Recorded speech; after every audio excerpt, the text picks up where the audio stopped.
Élèves de terminale S, bonjour. Dans cette leçon, nous nous intéressons aux facteurs cinétiques. Les compétences exigibles, en italique, sont d'ordre expérimental. Nous verrons donc quelques expériences permettant de mettre en évidence certains facteurs cinétiques. On appelle facteur cinétique tout paramètre permettant d'influencer la vitesse d'une transformation chimique ou, autre définition, de modifier la durée de la transformation. Le premier facteur cinétique que nous étudions est la concentration des réactifs. Nous choisissons une réaction chimique lente, cas particulier qui aura valeur de généralité. Les ions iodures incolores réagissent avec le peroxyde d'hydrogène incolore. En milieu acide, donc en présence d'ions H+, incolores. Pour donner de l'eau, incolore, et du diode, I2, jaune en solution aqueuse, mais qui devient marron si la concentration augmente. Nous trouvons les ions iodures dans une solution de iodure de potassium Ki à 10 puissance moins 1 mol par litre. Et les molécules de peroxyde d'hydrogène dans une eau oxygénée à 10 puissance moins 1 mol par litre. L'acide sulfurique, H2SO4, fournit les ions H+, et nous ajouterons éventuellement du solvant, donc de l'eau. Pour commencer, nous étudions l'influence de la concentration en molécules H2O2, toutes choses restant égales par ailleurs. Dans 3 béchers, nous introduisons donc le même volume, 8 ml, donc la même quantité d'ions iodures, et le même volume, 10 ml, donc la même quantité d'ions H+, puis, respectivement, 4, 8 et 12 ml de solution de H2O2 dans les béchers 1, 2 et 3. On ajuste avec de l'eau pour obtenir le même volume total de solution, 32 ml, dans les 3 béchers.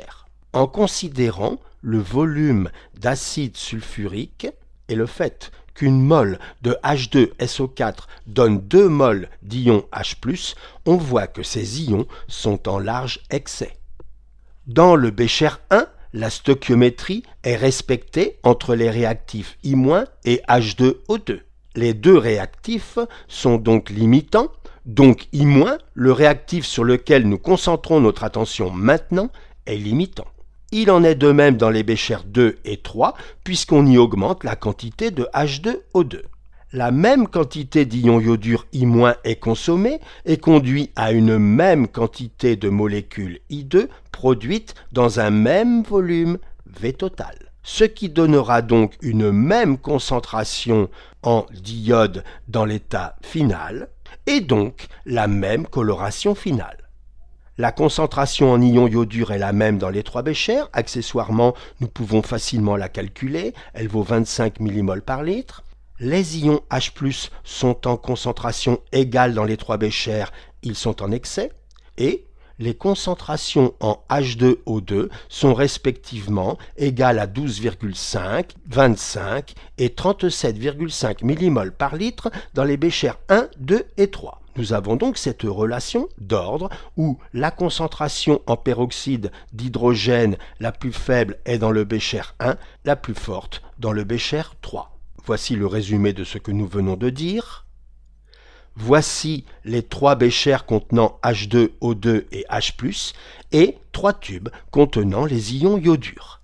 À T égale 0, nous allons mélanger les réactifs et seul diffère dans les 3 béchers la concentration initiale en peroxyde d'hydrogène.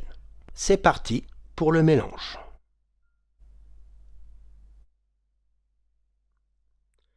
On observe que la réaction la plus rapide a lieu dans le bécher 3, celui où la concentration en H2O2 est la plus grande, et inversement dans le bécher 1.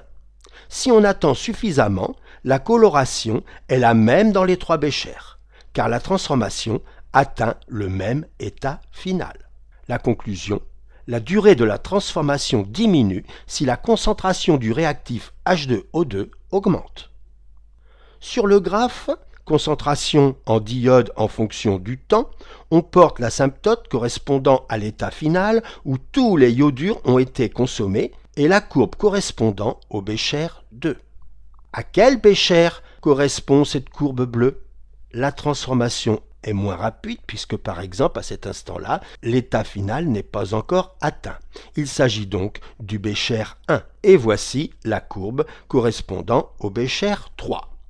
Pour comparer les temps de demi-réaction, on porte concentration en I2 final divisé par 2 en ordonnée et on lit les valeurs correspondantes de T1,5. T1,5 dans le Bécher 3 inférieur à T1,5 dans le Bécher 2 inférieur à T1,5 dans le Bécher 1. Nous recommençons l'étude, mais cette fois, c'est la concentration en ion iodure que l'on fait varier, toutes choses restant égales par ailleurs. Nous prenons donc les mêmes volumes, donc les mêmes quantités de H2O2, de H2SO4 et des quantités croissantes d'ions iodure. Nous ajustons avec de l'eau pour obtenir le même volume total de solution, 30 ml, dans les 3 béchers. Pour les mêmes raisons que précédemment, les ions H+ sont en excès. La stoichiométrie entre I- et H2O2 est respectée dans le Bécher 1 et H2O2 est réactif limitant dans chaque bécher. Puisque la même quantité de H2O2 est consommée dans les 3 béchers, alors une même quantité d'ion iodure est consommée. Donc une même quantité de diode sera produite dans l'état final, dans le même volume total, donc une même concentration en diode dans l'état final, donc une même coloration finale. En résumé, dans les 3 béchers, seule diffère la concentration en ion iodure. Elle est la plus faible dans le Bécher 1, la plus forte dans le Bécher 3. À T égale 0, on mélange les réactifs. C'est parti. Voilà. Et on observe que la réaction la plus rapide a lieu dans le Bécher 3, celui où la concentration en ion iodure est la plus grande, et inversement dans le Bécher 1. La durée de la transformation diminue si la concentration du réactif I- augmente. Bien entendu, on obtiendra le même état final, donc la même coloration dans les 3 béchers. Nous aurions pu aussi étudier l'influence de la concentration en ion H+, en maintenant constants les autres paramètres. Nous aurions abouti à la même conclusion. La réaction est plus rapide quand on augmente la concentration d'au moins un des réactifs. Même si l'interprétation n'est pas au programme de terminale S, essayons néanmoins de comprendre pourquoi la transformation est plus rapide lorsqu'on augmente la concentration d'un des réactifs. Soit la réaction A plus B donne C en solution aqueuse. A est une entité rose, B incolore et C jaune. Dans l'état initial, la solution aqueuse, ensemble d'entités roses et incolores, est rose. Considérons cette petite zone microscopique et zoomons. Nous observons les entités A et B au sein de nombreuses molécules d'eau non représentées pour simplifier. Le mélange d'entités A et B est équimolaire et nous obtiendrons donc ceci dans l'état final. La solution d'entités jaunes dans l'eau, incolore, apparaît donc jaune.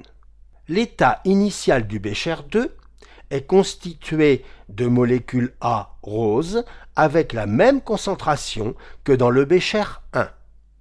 Les molécules B incolores en excès ne modifient pas la teinte. On observe donc la même coloration initiale.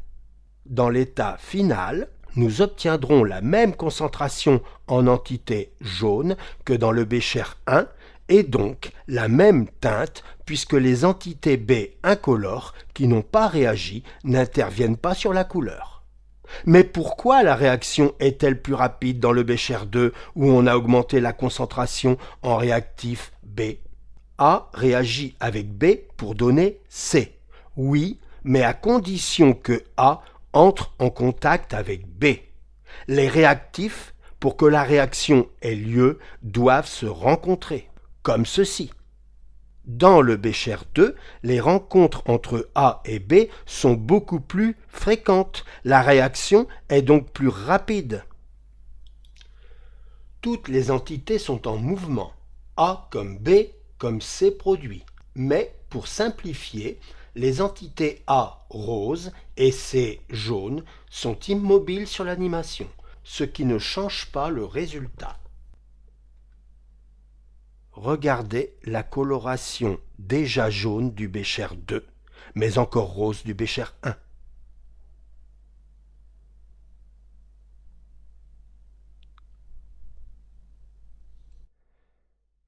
Un autre facteur cinétique est la température. Nous considérons toujours la même réaction chimique et nous faisons varier la température, toutes choses restant égales par ailleurs. Dans le bécher de gauche, nous maintenons les réactifs séparément à la température de 0 degrés Celsius environ. C'est la même chose dans le bécher du milieu, mais où la température est proche de 20 degrés Celsius, et dans le bécher de droite avec une température de 70 degrés Celsius environ. On met les réactifs en contact, voilà, et on replonge les tubes dans leurs bains respectifs. On observe que la réaction est plus rapide quand la température est plus élevée.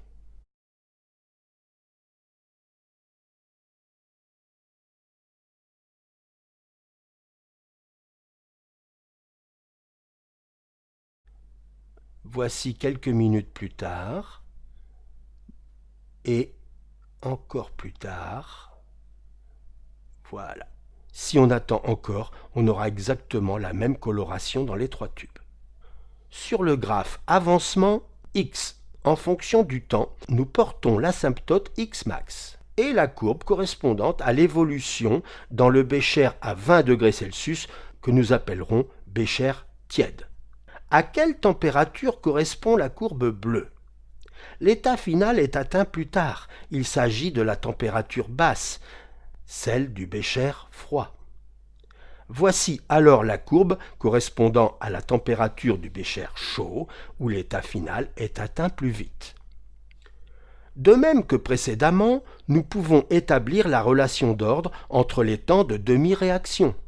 T1,5 dans le bécher chaud inférieur à T1,5 dans le bécher tiède, inférieur à T1,5 dans le bécher froid. L'interprétation n'est pas au programme de terminale S, mais nous pouvons tenter une petite explication. Lorsque la température augmente, l'agitation thermique augmente et la vitesse moyenne des molécules augmente. Les rencontres entre réactifs sont alors plus fréquentes et la vitesse de la réaction est plus grande. Mais ce n'est pas la seule raison. En effet, A et B doivent être en contact, doivent se rencontrer lors d'un choc pour que la réaction ait lieu, comme ceci. Lorsque la vitesse des réactifs qui s'entrechoquent n'est pas suffisante, la répulsion des nuages électroniques externes chargés négativement des deux réactifs empêche la réaction de se faire, comme ceci. Le choc est alors inefficace. En augmentant la température, on augmente les vitesses et on diminue le nombre de chocs inefficaces. La réaction est alors plus rapide. Toutes choses restant égales par ailleurs, observons l'effet de la température. Dans le bécher 2, la température est plus grande, les molécules sont beaucoup plus agitées avec des vitesses plus grandes, donc la réaction va plus vite. Regardez, le bécher 2 est déjà jaune, alors que le 1 n'a pas terminé.